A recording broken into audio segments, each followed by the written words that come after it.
তাই আমি বারবার বলি, যদি আমার কেউ ভুল ধরাইয়া দিতে পারে, আমরা যাহা করি তাহা যদি হারাম প্রমাণ করতে পারে, খোদার কসম আর জীবনে ডোবা যেতাম না, এসব অনুষ্ঠান মাহফিল করতাম না। আল্লাহর কসম করি দিলাম আপনাদের সামনে, যদি আমরা যাহা করি তাহা যদি কোরআন হাদিস দিয়ে যদি প্রমাণ না দিতে পারি, দরকার আছে এগুলো করে জাহান্নামে যাওয়া। যারা বেশি বুঝেন যে আমাদেরকে আক্রমণ করতে আসে, আমার বাড়িঘর মানুষের কয়েকবার আরো ভাঙ্গার পরিকল্পনা করেন, করতে থাকে। জন্ম হয়েছি মৃত্যু হওয়ার জন্যই, ইটা বই টিকু করে না, জন্মই হয়েছি মৃত্যুর জন্য। তবে মারার আগে একটু বুঝাইয়ে দিয়ে যে বাবা তোর এগুলো এগুলো এগুলো এগুলো হারাম, তমইরা শান্তি পাবো। আর এমনি মাইরা লেগে তো শেষ। আমার আপনি বুঝাইয়ে দিলেন না, মাইরা লেগে করা লাভ হইব। আমার যা হবার হইয়াছে,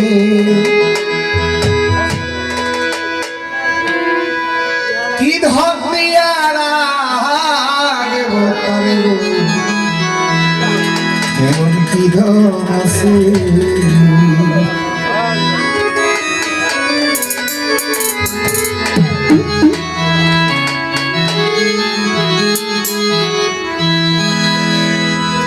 কিছু প্রেমের মরা ভবে তারা,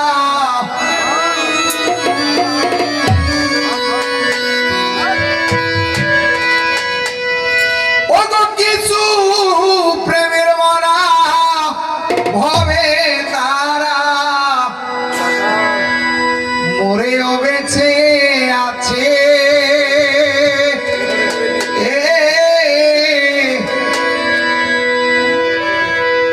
কি ধর দিয়া রাখব এমন কি ধন আছে।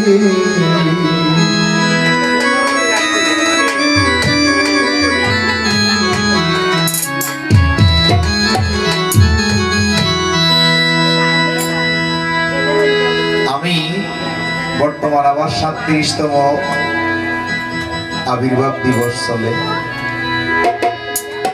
আজকে আমার দাদা, আমি আজকের এই দিনে জন্ম হয়েছি তো রোজার 15 কি 16টার মধ্যে আমার দাদা সুবেদার মেজর আব্দুর রহিম, উনি ঘরে শোয়া।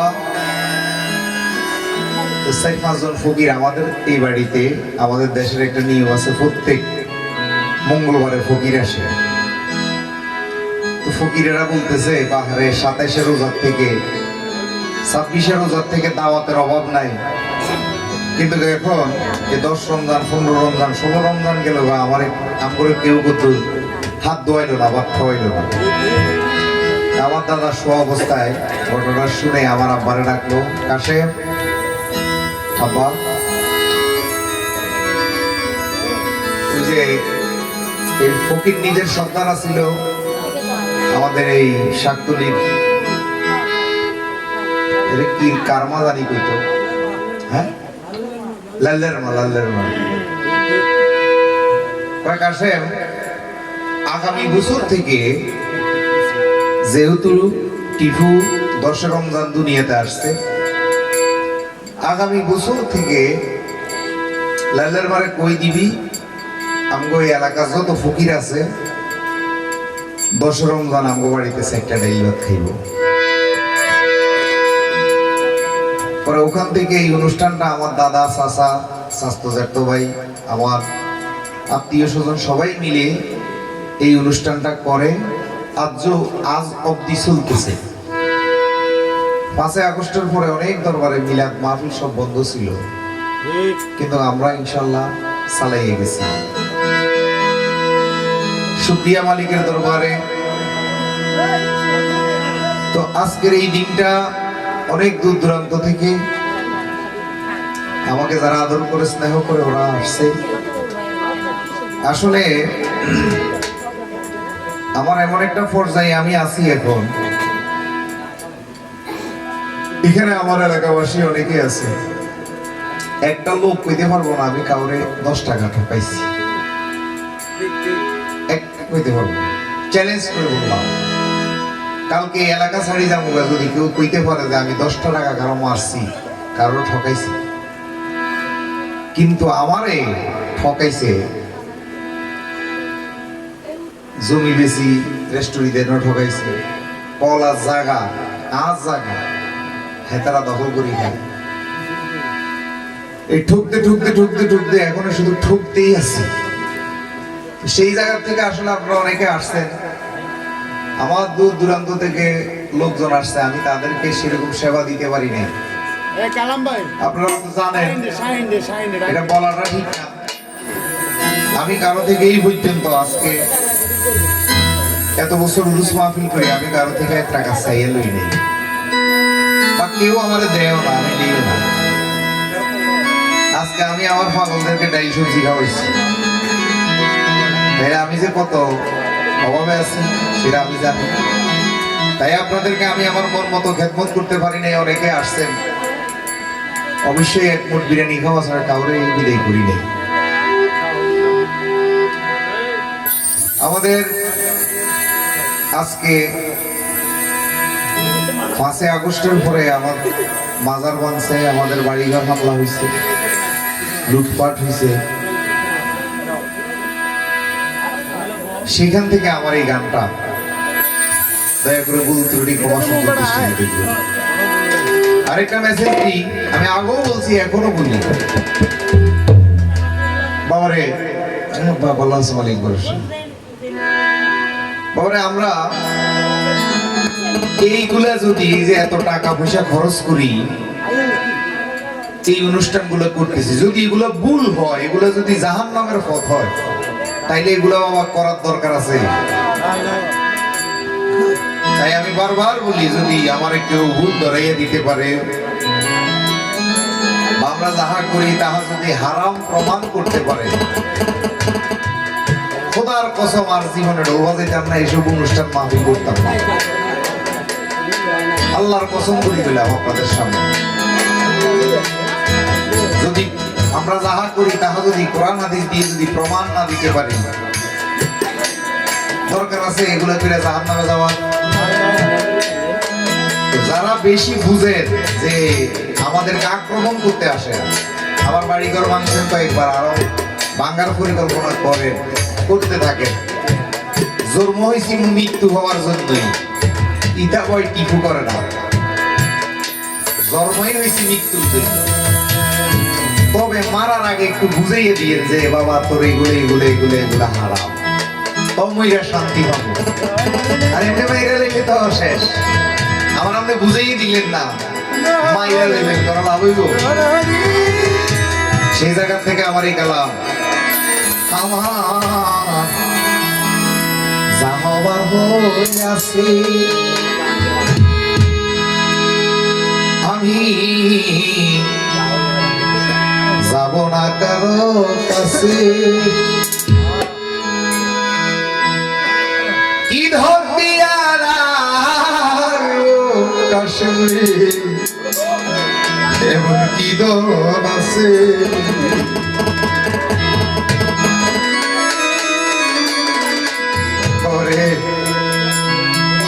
আমার পাগলটিকে মারছে, আমার পাগলটি ভালোবাসা আমার বাড়িতে আসছে। আল্লাহর নবী ইহুদি কাফেরদের বাড়িতে লুকাইছে, আর ইহুদি কাফের বিধর্মীরা নবীরে জায়গা দিছে। আর আমার সন্তানগুলা, আমার রুহানি ছেলেগুলা আমার পাশের বাড়ি মুসলমানের বাড়িতে আশ্রয় নিছে, ওখানেও মাইরা মাথা ফাটাই দিছে।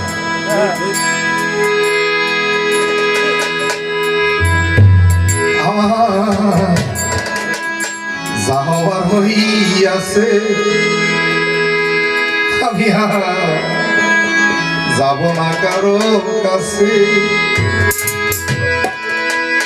কি দিয়া রাখিব তারে গো এমন কি দম আছে।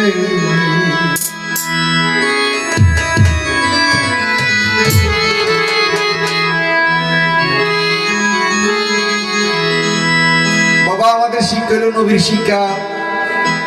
নবীর গালে ইহুদি সর মারছে, নবী ইহুদির জিজ্ঞেস করে, বাবা তোমার হাতে ব্যথা হয়েছে? যেদিন আমার বাড়ি ভাঙচুর করে, যে ছেলেগুলা ভাঙচুর করছে, আমার যে ফ্লাইটটি আসছিল একটা কইলে লিয়ে যাইতে পারতো না, কিন্তু আমি যদি একটু আঙ্গুলটা ইশারা দিতাম। আমাদের শিক্ষা হইলো মাইর খাওয়া, মাইর দেওয়া না। আপনারা শুনলে আশ্চর্য হবেন, আমার পাঞ্জাবি গায়ে দিয়ে জুমার নামাজ পড়ে।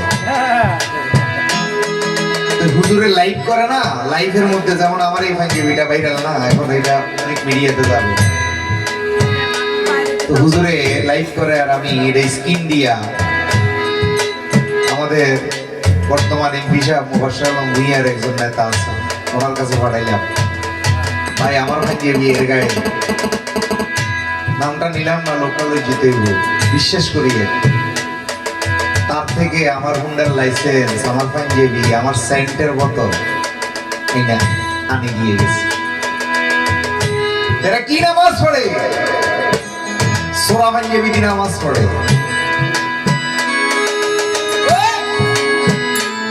আমার যাহবার হইয়াছে,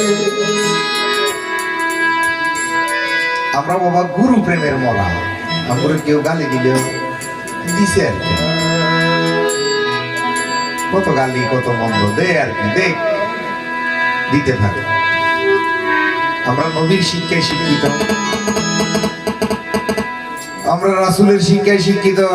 রাসূল রে মারছে, রাসূল জীবনে কাউরে মারছে এরকম কোনো দলিল নাই। আমরা মাইর খাবো। আর আমার যারা ভালোবাসো তাদের জন্য একটা গুড নিউজ আছে। যেমন আমার বাড়িতে কয়েকজন লোক থাকে, এদের মা বাবা আশ্রয়স্থল নেই,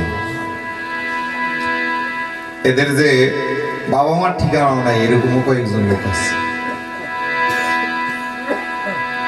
পরে আমার মনে মনে একটা আশা ছিল গত বছরে, আমার পুকুর পাড়ের ওইখান দিয়ে একটা জায়গা আছে, এই জায়গাটা যদি হয় তাইলে আমার পাগলটির আমি এনো কাফন দিব, দাফন দিব। গত বছর আমার ভক্তটিকে কইছি, আল্লাহ রহমত এই বছরের এই জায়গাটা গত পরশু দিন 50,000 টাকা বানা দিচ্ছি। এই টাকাটা দেওয়াতে আমি আপনাদেরকে গোস্ত ভাত খাওয়াইতে পারি। এই টাকাটাই ছিল আমার ফারুক ভাই সাক্ষী, এই টাকাটাই ছিল আমি এই অনুষ্ঠান খরচ করব। হঠাৎ যে যার জায়গা তার ইমার্জেন্সি টাকার দরকার, তো কি করবো, আমার আগে লাশ সামলাইতে হবে। আপনাদেরকে আরেকটা কথা বলি, সমাজে যদি আপনি বীরের মতো বাঁচতে চান তাহলে একটা লাশের ঘাট কিনবেন। যারা আমার পাগল আছো তাদেরকে বলতেছি, একটা লাশের ঘাট 20-30,000 টাকা নিবে। কেন?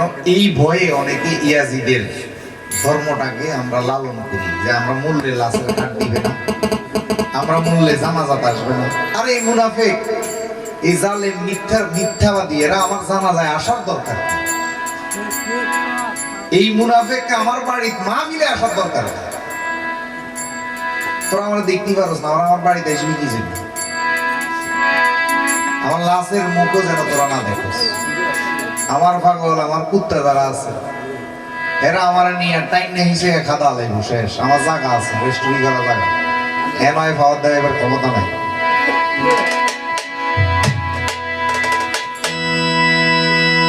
আরে আমার লাশের ঘাটটাও এমন ফিরে ফিরছেও, আহা হা লাফাইছে মোল্লারা, তারপর আল্লাহর রহমতে আমার লাশের ঘাটটা আমরা ভাঙে নাই।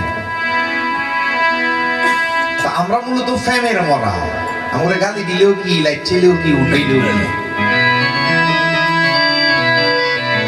যারা আমার পাগল আছো, ওরা অনেকে সমাজের চাপে আছো, এলাকার অনেক চাপে আছো, কোনো ভয় নাই, আমার কাছে চলে আসবে। দাফন করার জায়গা ইনশাল্লাহ হয়ে গেছে। বাউন্ডারি কেবলা আলম ওনার সাহাবা, ওনার খাদেমদেরকে কবর দিয়েছে ওনার মাজারের পাশে। দয়াল নবীজি ওনার সাহাবাদেরকে ওনার কবরের পাশে মাজারের পাশে দাফন করছে। আল্লাহর রহমতে আমিও আমার পাগল যেটি দাফন করার জায়গা ইনশাল্লাহ হয়ে গেছে। আর বই করবি না বেটা, বীরের মতো চলবি, বাঘের মতো চলবি।